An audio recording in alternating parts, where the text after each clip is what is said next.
Right, we're going to have a go at doing a gradient, which is where you blend your tones from dark to light.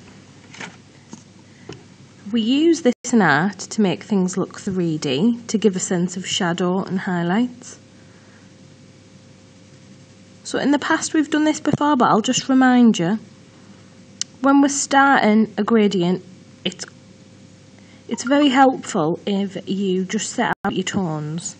So I've set a dark tone, a medium, and I'm going to set a light tone just so that I know where I'm going to reduce my pressures.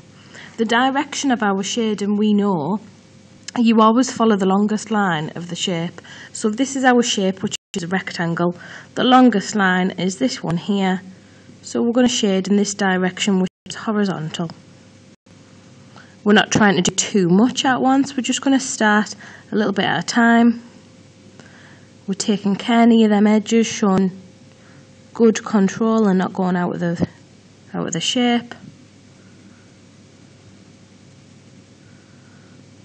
So nice neat shading, lines all flowing in one direction, not crossing over each other, all going in the same direction. We've got no wide gaps. Our lines are nice and close together, nice and smooth. And as I'm coming down that gradient, I'm reducing the pressure with my pencil, and that allows me to get some nice medium tones. As I'm shading, you can see my pencil moving back through the last bit of shading that I did, and that is just to make sure that it is nice and smooth and that it is nice and blended. Because we know that if you suddenly jump from one tone to another and you have this line here which we call stop-start lines, it's not blended.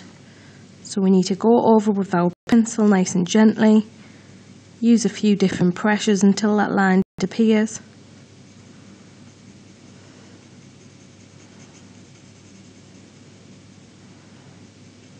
Move down the box, and then we get to our really light tones.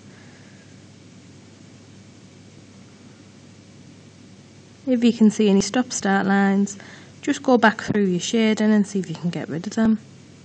See if you can blend it and make it nice and smooth. And then we get to the point where we're trying our best to blend from light to the white of the page.